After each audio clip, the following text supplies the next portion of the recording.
Hi guys, welcome. Happy Halloween. This is everything I read in October 2021.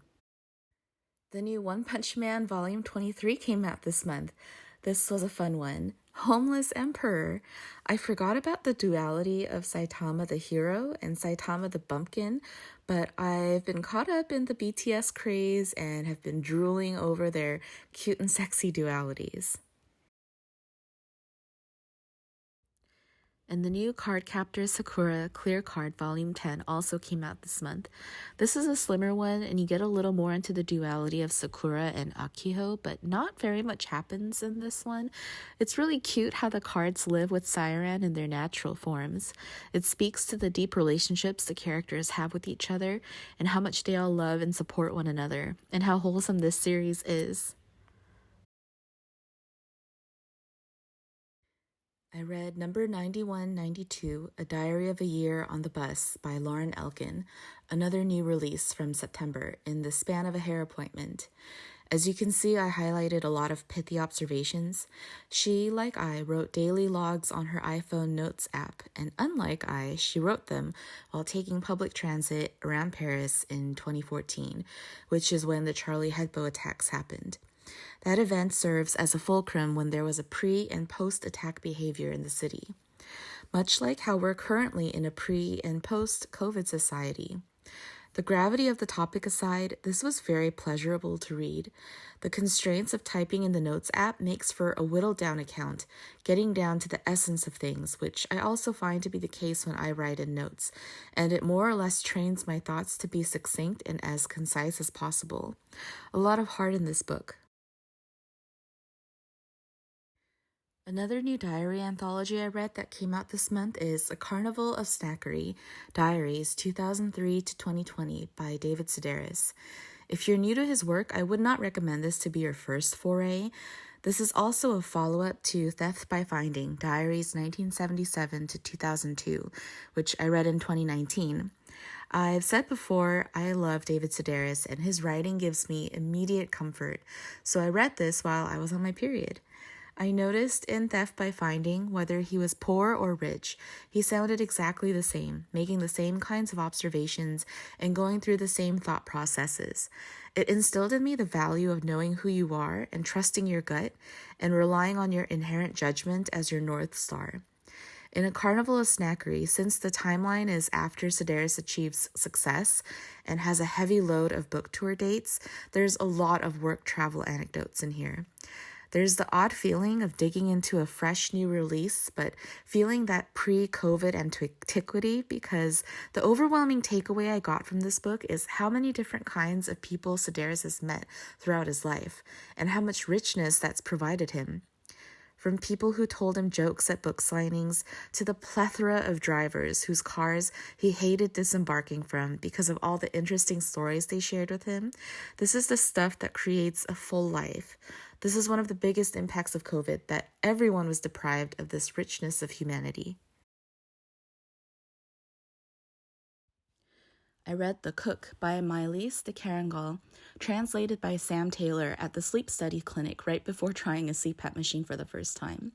I brought it with me because of its slim size and was pleased to find it really comforting and delightful. It's a capricious account of a young man named Mauro's pursuit to be a chef, and the writing perfectly captures and describes how I feel about cooking and its calling. It's synesthesia, a feast, and now he can cook by ear as well as with his nose, hands, mouth, and eyes. It's composing. Mauro is my Laurie. There's a line in Little Women where Joe says, "If I were a boy, I'd want to look just like that." If I were a boy, I'd want to be like Mauro. His coolness under pressure, his creativity, he's heroic, steadfast.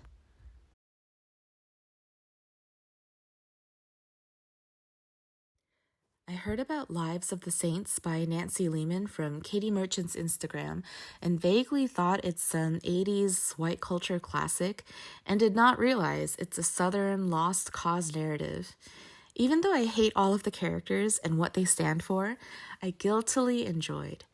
Droll, spare, but ethereal writing. He was made to scream wild declarations of love to women in dressing rooms and gardens, and then throw pots and pans on them. She could spend an entire afternoon talking about what hat she wore when she was 15. Mary Grace Stewart, the bride, sailed past the parents of a boy whose life she just ruined. The South in the 80s seem absolutely ancient. There's almost an aesthetic fetishizing of Southern gentility.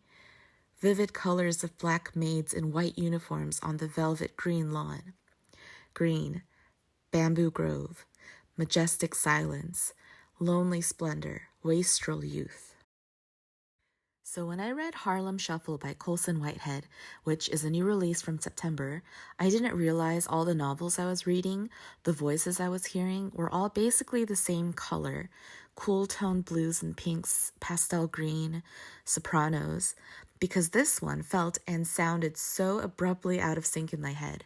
It's a masculine alto with husk to it, in sepia tones, bathed in rich, warm orange gold light. It's like all my life I wore delicate, sweet, fruity floral fragrances and then took a deep whiff of the very spicy, intoxicating Tom Ford Black Orchid for the first time.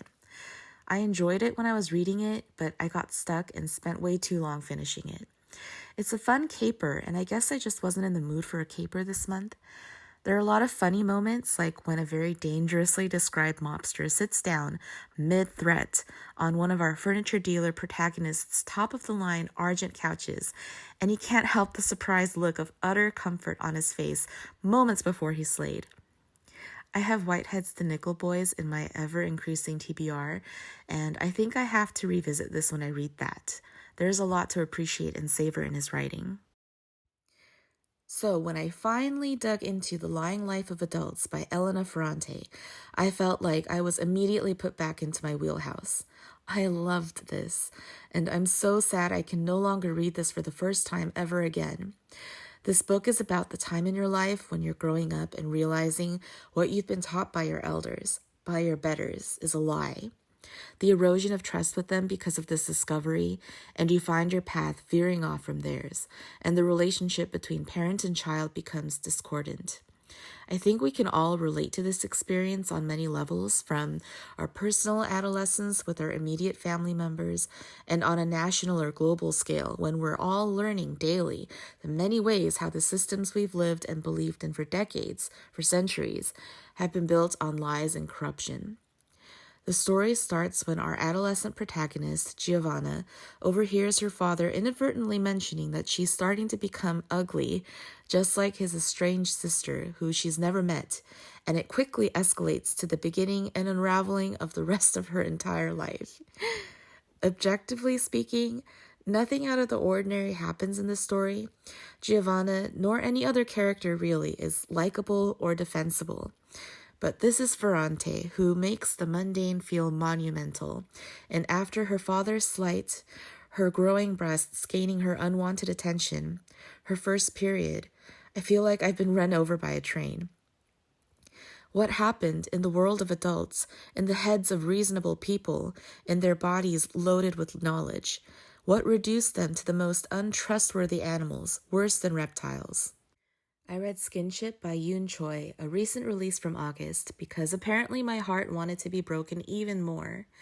I'm really unsure if it's just me being a Korean American, but it's incredible to see exciting debuts from Korean American writers in Western literature telling very Korean American immigrant stories, and this one rings 100% true. It's a collection of short stories with the underlying theme of not belonging. I don't personally think every story hit that sweet spot of perfection, but it provides plenty of heartache nevertheless. Make money was one of the American phrases he had picked up, and it sounded strange in translation because the Korean idiom was to earn it. The American marriage is talking and hugging, but that is not the Korean marriage. The Korean marriage is what? It is one day after the other. It is the breakfast, lunch, and dinner. I particularly like the details of the alcoholic father who literally ate the family's hard-earned money by swallowing a diamond earring in a drunken rage, and the girl who described Emily Dickinson poems as bizarre little miracles. And finally, I was very excited to finally read The Secret History by Donna Tartt, the contemporary classic from 1992. Or 576 pages of descriptive New England porn. Radiant meadows, mountains vaporous in the trembling distance, leaves ankle-deep on a gusty autumn road, bonfires and fogs in the valleys, cellos, dark window panes, snow. I liked it fine. The cast of characters are ridiculously fragrant. Of course, in this highbrow world of an exclusive Vermont college, our cool kids are a handful of wealthy classics majors who speak in ancient Greek. And of course, as the subtext suggests, once you dig deeper, the cool kids are not that cool. Or at least I don't find them cool. I found them disgusting. There's so much drugs, alcohol, malnutrition, anxiety, violence, sexual violence, so much time spent in the story with them being sick, intoxicated, overwhelmed, unstable. It was really unpleasant. The protagonist, Richard, is your classic misogynist in a misanthrope's clothing. And of course, Henry is my favorite. He who reads medieval books written in the original Arabic for poisoning guidance. No signature on his letters, but quotes of Greek passages instead. I don't know where Henry was. Probably looking at the moon and reciting some poem from the Tang Dynasty.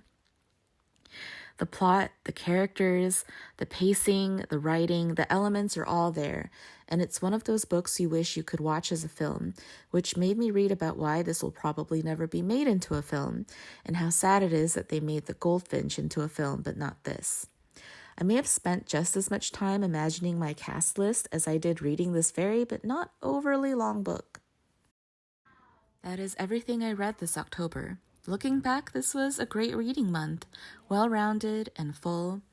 I feel like each book got me through something.